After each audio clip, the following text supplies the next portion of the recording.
नमस्कार दोस्तों। आज मैं आपके सामने लाई हूँ सुमन केसरी जी की कुछ कविताएं जो उनके आगामी काव्य संग्रह लोहे के पुतले में संकलित हुए। ये संकलन उनका मुख्य रूप से महाभारत के विभिन्न पात्रों के जीवन से संबंधित घटनाओं, विचारों, भावनाओं से जुड़ी कविताओं पर आधारित है। और आज उसमें से जिस पात्र की या जिस व्यक्तित्व के बारे में हम सारी कविताएं चुनकर आपके लिए लाए हैं वो है कर्ण।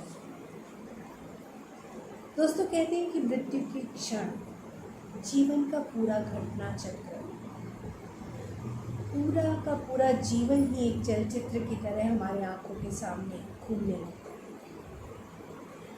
जीवन भर भोगे हुए स्वप्न, दुख, अभिलाषाएं, आकांक्षाएं, व्यथाएं सब मानो एक एक करके हमारे सामने हाजिरी लगाने चली आती है। कुछ ऐसा ही घट रहा था महाभारत के उस युद्ध क्षेत्र में मरणासन पड़े हुए कर्ण के जीवन में भी। उस मरणासन कर्ण के अंतर्द्वंद, जीवन भर के भावों और विचारों का मंथन, संबंधों के चक्रव्यूह के बीच फंसे कर्ण के मन की जो व्यथा है, इसकी अलग अलग रंगों को बहुत ही सुंदरता से सुमन केसरी जी ने एक माला के रूप में अपनी कविताओं में पिरोया है। और आज हम आपको इन्हीं के बारे में, यानी कर्ण के जीवन से जुड़े हुए अलग अलग मनोभावों से संबंधित उससे सजी हुई कविताओं से आपका मनोरंजन करने आए हैं, आपको सुनाने आए हैं। और ये सभी कविताएं महाभारत पर आधारित जो सुमन जी का आगामी काव्य संग्रह है, जो अभी अपने आप बताया लोहे के पुतले, उसमें संकलित हो गए। और आज जो पहली कविता हमने चुनी है उसका शीर्षक भी कर्ण ही है। इस कविता में कर्ण की पूरे जीवन की व्यथाओं और अंतर्द्वंद का इतना सुंदर खाका खींचा है कि मानो स्वयं ही कर्ण के जीवन की सभी विसंगतियों और व्यथाओं को जी कर, महसूस करके कवियत्री ने लिखा है। वैसे तो ये कविता यानी कर्ण कविता 2008 में उनके संग्रह याज्ञवल्क्य से बहस में भी संकलित है और ये राजकमल प्रकाशन द्वारा प्रकाशित हुई थी, जिसके कुछ अंशों का उपयोग, कुछ अंशों का प्रयोग दास्तान गो महमूद फारूकी जी ने अपनी दास्तान कर्ण में भी किया है। और इस कविता को पढ़ने से पहले ज़रूरी हो जाता है कि उस दास्तान कर्ण को देखकर, सुनकर कवित्री सुमन जी ने क्या महसूस किया। तो चलिए उनके उस अनुभव को भी उन्हीं के शब्दों में हम आपको बताते हैं। जब से दास्तान गो महमूद फारूकी से दास्तान कर्ण सुना, देखा, जिया, उस युग को जिसकी अनुगूंजें आज भी सुनाई पड़ती हैं। लगता है चल रहा है महाभारत सबोर, इसमें हम भी भागीदार बने, कट रहे हैं, मर रहे हैं, मर मर कर जी रहे हैं, जिए जा रहे हैं लगातार महाभारत के पल में। गजब कहते हैं दास्तान महमूद। महाभारत से शुरू करके अब तक रची संस्कृत, हिंदी, उर्दू, ब्रज, फारसी आदि अनेकों अनेक रचनाओं से लेते हुए अपनी कथा बुनते हुए कर्ण सामने खड़ा हो जाता है। अपनी अपराजयता के साथ पराजित हुआ था कर्ण महाभारत में, पर जिसने युगों युगों से सहृदयों का मन जीत लिया हो, वो कभी पराजित होता है क्या? जी हाँ, इन्हीं शब्दों के साथ हम शुरू करते हैं सुमन केसरी जी की कविता कर्म, जिसमें कर्ण अपनी बात स्वयं कह भी रहा है और साथ ही साथ वो अपनी कथा स्वयं भी सुना रहा है। तो चलते हैं, सुनते हैं कविता कर्ण। मैं कर्ण, मैं कर्ण, पहली संतान किसी स्त्री का। मैं कर्ण, पहली संतान किसी स्त्री का, अनाम ढूंढता रहा अपनी जड़, अनाम ढूंढता रहा जड़ अपनी उसी पल से, जिस पल धनुष उठाया पहली बार। मैं कर्ण, पहली संतान किसी स्त्री का, अनाम ढूंढता रहा जड़ अपनी उसी पल से, जिस पल धनुष उठाया पहली बार। और सुना सबको कहते क्षत्रिय के गुण हैं इसमें। सारथी पुत्र नहीं है, राधे नहीं है, दर का विश्वास उसी क्षण उन संबंधों से सगा जिसे कहते हैं। दौड़ कर आया घर, तुम ही हो ना माँ मेरी, तुम ही हो ना माँ मेरी, कह दो ना बस एक बार। जा छिपा राधा की आंचल में, भीग गया माँ का आंचल। सूत पुत्र जिह्वा पर मानो नीम पत्र, कानों में पिघला सीसा। कितना उपहास, कितनी घृणा, पर कैसी विडंबना। नहीं हूं मैं सूत पुत्र, नहीं हूं मैं सूत पुत्र, जानता हूं मैं, जानते हैं वे भी जिनका नाम जुड़ गया है मुझसे, और जानती है वो भी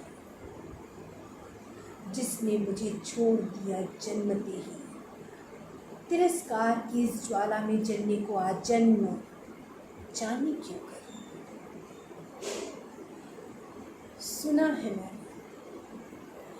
है मैंने कवच जड़ित अभेद्य है ये देह, पर खोज लेता है कीड़ा भी एक मर्मस्थल, जिसकी शिराओं से बहता अभिशाप फैल जाता है पूरी देह में क्षण भर में।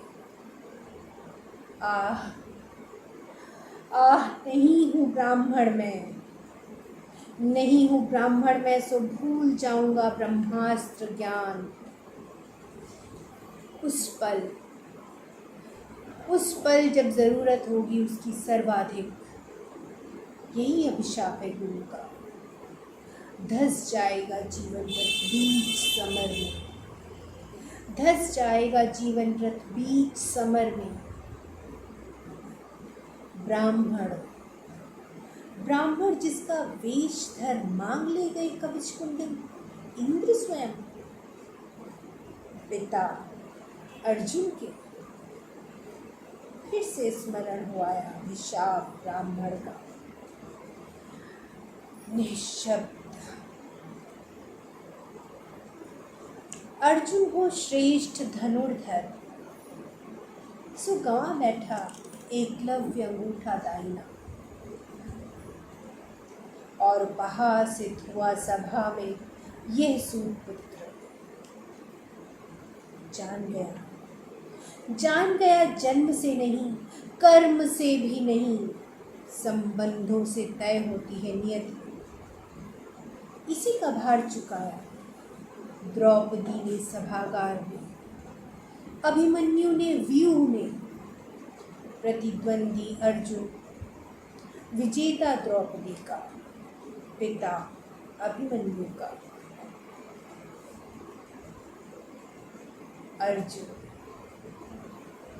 अर्जुन सहोदर मेरा, यही तो कहा था कृष्ण ने। युद्ध के ठीक पहले मिली थी कुंती, अश्रुपूरित नैनों से मांगा था जीवन दान अपने जायों का, अपने उस पुत्र से जिसे जन्मते ही बहा दिया योगी की सी निस्संगता से। उत्ताल लहरों से खेलने, भंवर जाल से अकेले जूझने, उन्हीं कुंती ने मांगा था जीवन दान अपने पुत्रों का, मुझ सूत पुत्र से, मुझ राधे से। खौलता है रक्त धमनियों में, खौलता है रक्त धमनियों में, भार हो जाता है सब। ये धन धान्य, वे कवच कुंडल और ये देह, सब सब मुक्त हो जाना चाहता हूँ सभी से, मुक्त हो जाना चाहता हूँ सभी से, मित्र अमित्र अपने पराए सभी से, स्वयं अपने से, और इस जन्म के अभिशाप से। मुक्ति की यही कामना महादानी बनाती है मुझे इसी जन्म में। ये कैसी विडंबना है, ये कैसी विडंबना है। जी हाँ दोस्तों, ये तो थी कविता कर्ण, जो कर्ण के जीवन के अंतर्द्वंद को बहुत ही मार्मिक, बहुत ही गहरे बैठकर हमारे सामने उकेरती है, उसकी पूरी व्यथा, उसका अंतर्द्वंद। और अब कर्ण के जीवन की ही दूसरे रंग जो है, दूसरी जो कविताएं हैं जो उसके जीवन से जुड़ी हुई हैं, उसके बारे में या उन कविताओं का हम रसास्वादन करते हैं। और उसमें से जो दूसरी कविता हमने चुनी है वो है सूर्यपुत्र। सूर्यपुत्र। रात के इस पहर, रात के इस पहर, नगर से आ रही रुदन क्रंदन में आज कर्ण को द्रौपदी के रुदन का स्वर सुनाई पड़ता है। रात के इस पहर, नगर से आ रही रुदन क्रंदन में आज कर्ण को द्रौपदी के रुदन का स्वर सुनाई पड़ता है। धिक्कारों और शापों से भरी वही बेबस कातर आर्तनाद। टूटे रथ की ओट में पड़ा कर्ण, बूंद बूंद रिस रहे लहू के आलोक में देख रहा है जीवन। रुकता है मन पहुँच विषाद पर, रुकता है मन पहुँच विषाद पर। सभा में बिलखती द्रौपदी के अपमान में जल रहा है आज अस्ताचलगामी सूर्यपुत्र। सभा में बिलखती द्रौपदी के अपमान में जल रहा है आज अस्ताचलगामी सूर्यपुत्र।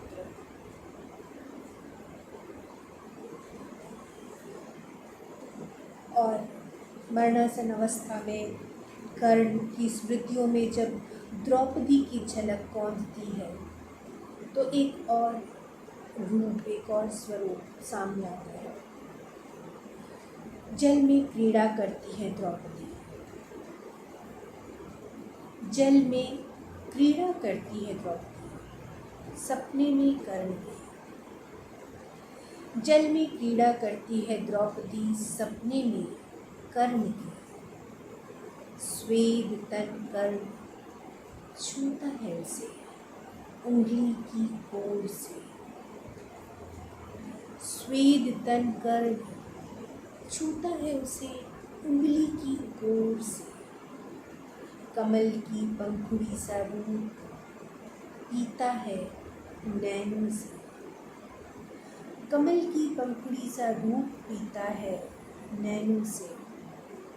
सपने का आह्वान कर तिरता है मादक रस में, बसता है उसी में हर पल कर्ण।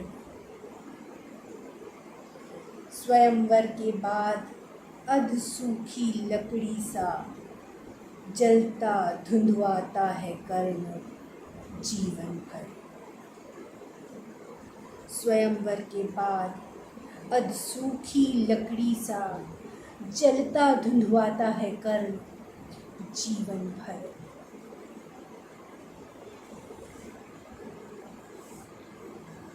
और मृत्युशैया पर मृत्यु की अवस्था में पड़े हुए वो याद करता है कुछ और स्मृतियाँ कौनती हैं उसके मानस पटल पर। माँ माँ माँ माँ पुकारता है घायल शिशु सा कुरुक्षेत्र में। माँ माँ पुकारता है घायल शिशु सा कुरुक्षेत्र में, अकेला पड़ा रक्त स्नात।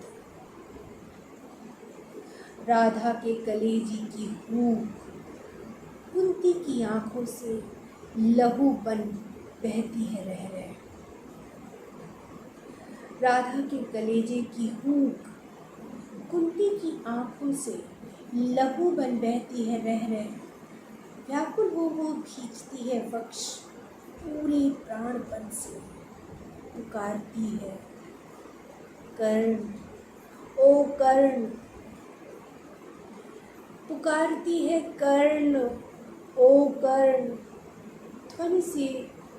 ध्वनि की उसी हिंडोले में झूलता फिर सोता है कर्ण। ध्वनि के उसी हिंडोले में झूलता फिर सोता है कर्ण।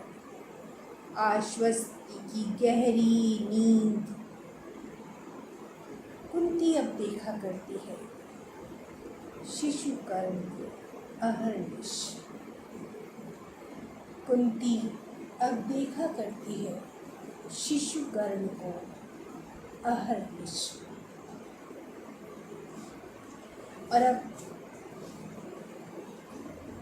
जब कर्ण की मृत्यु हो जाती है और मृत्यु की से पूर्व वो कृष्ण से एक वरदान मांगते हैं कि उनका दाह संस्कार धरा पर उस स्थान पर होना चाहिए या हो जहाँ पर किसी का भी पहले अंतिम संस्कार ना हुआ या कहाँ जहाँ पर कोई दाह कर्म ना किया गया हो। और पूरी धरा पर पूरी पृथ्वी पर ढूंढने पर भी एक भी ऐसी जगह नहीं मिलती जहाँ कर्ण का अंतिम संस्कार किया जा सके, क्योंकि हर एक कोने में हर एक जगह कण कण में किसी न किसी का दाह संस्कार कभी न कभी किसी न किसी का अंतिम संस्कार हुआ ही होता है। ऐसे में परात्पर कृष्ण अपनी हथेली पर कर्ण के इस जो उन्होंने मांगा था वरदान, उस वरदान को पूरा करने के लिए अपनी हथेली पर ही उसका दाह संस्कार करते हैं। ये कथा हम सभी ने सुनी है, जानते हैं। तो उसी से जुड़ी हुई ये कविता महामुक्ति।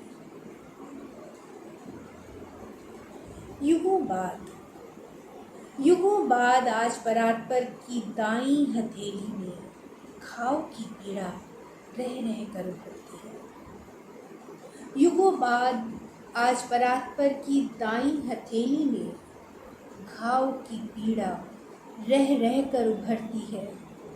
ये कैसी पीड़ा है, ये कैसी पीड़ा है, सोचते हैं परात्पर। बचपन के सारे खेल, मैया की मार, गोपियों का प्यार सब कौंध जाता है।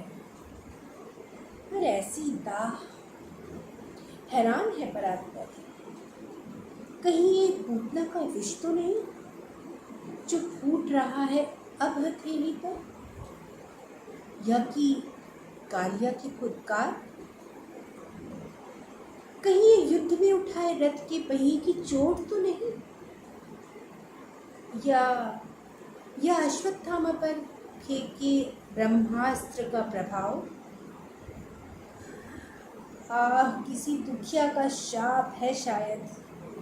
कैसी पीड़ा है, कैसी पीड़ा ये। ऐंठता है धनुष सा शरीर, ऐंठता है शरीर धनुष सा। एकाएक, एकाएक कहीं स्मृति में आभा स्वर्ण की। ब्राह्मण बन रण क्षेत्र के लिए दान की, वरदान की। याद आता है कर्ण को दिया वचन, फूटता भीतर कहीं जल का सोता, और एक आंसू टपकता है हथेली पर। फूटता भीतर कहीं जल का सोता, और एक आंसू टपकता है हथेली पर। उभरता है एक चेहरा विकल, समेटता अश्रुकण परात्पर का।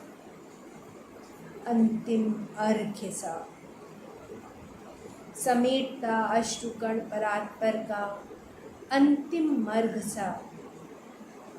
अस्ताचलगामी सूर्य ठिठकता है पल भर, अस्ताचलगामी सूर्य ठिठकता है पल भर। देखता है पुत्र की महामुक्ति का क्षण, फिर अपना रक्ताभ मुख छिपा लेता है क्षितिज की गोद में। अनंत में बिखेरता आंसुओं की लड़ी, अनंत